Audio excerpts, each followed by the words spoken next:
Imaginemos por un momento una condición que todos asociamos con, no sé, mareos, fatiga, quizá problemas respiratorios. Ahora, ¿qué pasaría si uno de sus síntomas más disruptivos no tuviera que ver con los pulmones, sino con la vejiga? Hoy vamos a meternos de lleno en una conexión que es, bueno, sorprendente y bastante poco conocida. La relación entre la sensibilidad química múltiple, la SQM, y la vejiga hiperactiva. Forma integrada. Vamos a analizar cómo una reacción a algo tan cotidiano como puede ser un perfume o un producto de limpieza, pues puede desencadenar toda una cascada de eventos que acaban afectando directamente al sistema urológico. Y para este análisis nos basamos en un vídeo explicativo muy interesante y en algunos datos adicionales que nos ayudan a profundizar en los mecanismos y sobre todo en el impacto real que tiene esto. Y yo creo que esa es la clave, ¿no? Entenderlo como un sistema. Porque lo que proponen las fuentes no es que sean dos problemas aislados, que no tienen nada que ver. Es que la vejiga actúa casi como un chivato. Un chivato de algo mucho más grande que está pasando en el cuerpo. Exacto. Un chivato es la palabra perfecta. Este tema nos obliga a dejar de ver la SQM como, no sé, un conjunto de alergias raras y entenderla como lo que es, una respuesta inflamatoria sistémica. El cuerpo entero reacciona, y la vejiga, por su especial sensibilidad, es uno de los primeros órganos en dar la voz de alarma. Vale, pues vamos a desgranar eso, porque es el núcleo de todo. La fuente principal explica que cuando una persona con SQM se expone a un químico, su cuerpo entra en modo defensa y se produce una inflamación generalizada. La pregunta del millón es, ¿cómo viaja esa inflamación? O sea, ¿cómo un olor en el aire acaba provocando una necesidad urgente de ir al baño? Pues es la pregunta clave. Sí, la inflamación no se queda quieta, ¿eh? Es como una onda expansiva que viaja por todo el torrente sanguíneo. Y esta inflamación crónica puede afectar a cualquier órgano, pero es que hay tejidos que son especialmente vulnerables. Y el revestimiento interno de la vejiga, una capa de células que se llama urotelio, es uno de ellos. Es extremadamente sensible. O sea que esas sustancias inflamatorias llegan a la vejiga a través de la sangre y básicamente la irritan desde dentro. Precisamente. Cuando el urotelio se irrita, su función pues se altera por completo. Su trabajo normal es estirarse a medida que la vejiga se llena y enviar una señal tranquila al cerebro. Pero un urotelio inflamado, digamos que está en pánico. Envía señales de emergencia constantes, le está gritando al cerebro estoy a punto de reventar, aunque la vejiga esté casi vacía. Es una falsa alarma biológica. Totalmente. Y eso es lo que provoca esa sensación tan abrumadora y constante de urgencia. Qué interesante. Entonces el problema no es de capacidad, no es que la vejiga sea más pequeña o se llene más rápido. Es un problema de comunicación, un fallo en la línea directa entre la vejiga y el cerebro, que ha sido, por así decirlo, saboteada por la inflamación. Has dado en el clavo. Y aquí es donde la cosa se complica un poco más y se conecta con otros diagnósticos.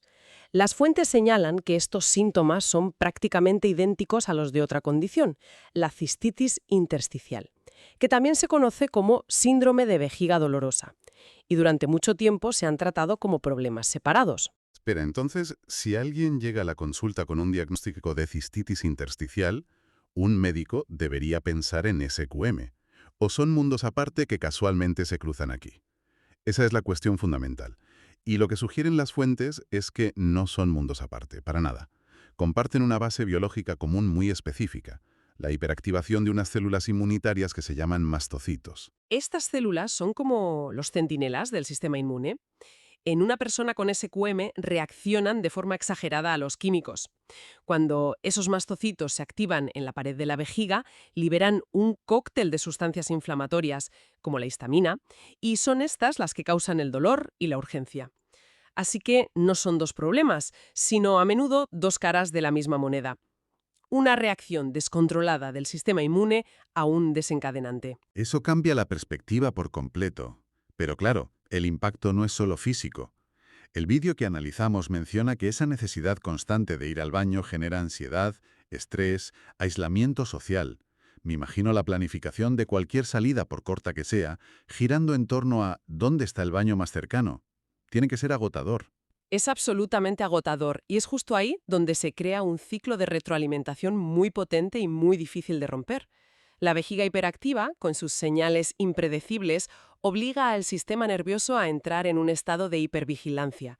El cerebro está todo el rato escaneando el cuerpo, buscando la más mínima señal de la vejiga. Vaya, acabas de conectar dos puntos que parecían separados. Siempre se habla de la hipervigilancia en la SQM como una reacción a los olores, a las amenazas externas. Pero lo que dices es que el cerebro empieza a hacer lo mismo con una señal interna. Es como si el enemigo estuviera dentro y fuera a la vez. Esa es la trampa perfecta del sistema nervioso. Ya está programado para buscar amenazas en el aire y ahora, encima, tiene que monitorizar una amenaza dentro del propio cuerpo. Esto agota los recursos neurológicos y dispara la ansiedad, claro. Por eso, la terapia conductual que mencionan las fuentes es tan crucial. No trata la vejiga directamente, sino que su objetivo es reeducar al sistema nervioso. Enseña al cerebro a gestionar esa ansiedad y a diferenciar entre una señal real y una falsa alarma. Y entiendo que este círculo vicioso no es solo neurológico. Tiene que haber un componente físico que lo empeora todo, ¿no? Las fuentes hablaban del suelo pélvico. Sí, y es la pieza del puzzle que a menudo se pasa por alto. El dolor crónico, la fatiga, ese estado de alerta constante. Todo eso provoca una respuesta corporal de protección, una tensión muscular involuntaria. Y los músculos del suelo pélvico, que son como una especie de hamaca que sostiene la vejiga, son especialmente vulnerables a esta tensión crónica. Es como si todo el cuerpo se encogiera de forma permanente, preparándose para el siguiente ataque, ya sea un olor o esa urgencia que viene de dentro. Es una analogía perfecta. Esa tensión constante en el suelo pélvico es como si una mano estuviera apretando suavemente la vejiga todo el tiempo. La comprime, reduce su capacidad funcional y, claro, agrava todavía más la sensación de urgencia. Es un problema neurológico y musculoesquelético, un círculo vicioso completo. Vale, hasta ahora hemos hablado de desencadenantes que asociamos directamente con la SQM, cosas que se huelen, perfumes, ambientadores, humo. Pero este ciclo tan persistente que describes me hace pensar, ¿es posible que incluso en una habitación con aire puro los síntomas continúen? Esa es exactamente la pregunta que se hacen las fuentes y nos lleva a una revelación clave. Los desencadenantes no solo se respiran. Y esto es fundamental para entender por qué a veces evitar los olores no es suficiente para encontrar alivio. El problema nos lleva directamente a la sensibilidad a alimentos y aditivos. Claro, lo que comemos. ¿Qué tipo de sustancias pueden actuar como irritantes de la vejiga en este contexto? Pues las fuentes mencionan algunas muy comunes, que para la mayoría de la gente son inocuas, pero que para un sistema sensibilizado son como gasolina en un fuego. Hablamos, por ejemplo, del glutamato monosódico, un potenciador del sabor que está por todas partes, en alimentos procesados, sopas de sobre, snacks. También los colorantes artificiales, sobre todo los de colores muy vivos, o ciertos conservantes como los sulfitos. Cuando el cuerpo metaboliza estas sustancias, tiene que excretarlas, y la vía de salida principal es la orina, así que están irritando el revestimiento de la vejiga, el urotelio, directamente desde dentro. Es un ataque por dos frentes, el aire y la dieta. Exacto. El urotelio, esa capa sensible de la que hablábamos antes, entra en contacto directo y prolongado con estos químicos que están concentrados en la orina. Esto puede mantener la inflamación activa y perpetuar los síntomas, aunque la persona esté en una burbuja de aire limpio. Es una pieza del puzzle que explica por qué los síntomas pueden ser tan persistentes. Y esta idea de los desencadenantes internos no se limita solo a la comida. Hay un punto en las fuentes que me dejó pensando por lo básico que es. El agua, ¿sí? Y es un punto que puede sonar extremo, lo sé, pero que en la práctica clínica se ve constantemente. Para una persona con una sensibilidad extremadamente alta, la calidad del agua del grifo puede ser un factor determinante. Elementos como el cloro, que se usa para desinfectar el agua, o el flúor, pueden ser suficientes para causar una irritación de bajo grado pero continua. Entiendo la teoría, pero para mucha gente esto va a sonar radical. Estamos hablando de trazas minúsculas de cloro. ¿De verdad el cuerpo puede ser tan sensible a algo que se considera seguro? Para un sistema inmune hiperreactivo y un urotelio ya inflamado, sí. No es el químico en sí lo que es peligroso en dosis bajas, sino en la reacción desproporcionada del cuerpo a él. Es como tener una quemadura solar. Una caricia que normalmente no sentirías se vuelve dolorosa. Para estas personas, el revestimiento de su vejiga está en un estado similar. Por eso, muchos pacientes notan una mejoría significativa, a veces en cuestión de días, simplemente cambiando a agua filtrada de alta calidad, que elimina estos compuestos. Esto demuestra hasta qué punto el control de las exposiciones incluso las más sutiles, es la base de todo. Lo que nos lleva a la parte práctica. ¿Cómo se gestiona esto? El vídeo es muy claro. Los medicamentos para la vejiga por sí solos pueden no funcionar si la causa de la inflamación sigue ahí. Correcto. Si sigues echando leña al fuego, de poco sirve intentar apagar las llamas con un vaso de agua. El tratamiento debe ser un enfoque integral y visualizarlo como una pirámide es muy útil. La base, lo más fundamental, lo que sostiene todo, es el control ambiental. Sin esa base, la pirámide se derrumba. ¿Y qué implica ese control ambiental en la práctica? Porque suena a un trabajo de detective a tiempo completo. Y lo es. Implica, primero, identificar y evitar de forma rigurosa los desencadenantes químicos, cambiar a productos de limpieza y de higiene sin fragancia, eliminar ambientadores, velas, suavizantes y luego asegurar la mejor calidad de aire posible en casa, quizá con purificadores. Recuerdo el caso de una persona que había hecho todo esto, pero seguía con crisis. Al final, descubrimos que era el suavizante que usaban sus vecinos del piso de abajo. ¡Qué fuerte! Sí, hasta ese nivel de detalle hay que llegar a veces. Vale. Una vez que tienes esa base, que ya es un cambio de vida enorme, ¿cuál sería el siguiente nivel de la pirámide? El siguiente nivel son los cambios en el estilo de vida. Aquí incluimos dos pilares. Por un lado, una dieta de eliminación que quite los irritantes que mencionamos, centrarse en alimentos frescos y naturales. Y por otro, la fisioterapia de suelo pélvico.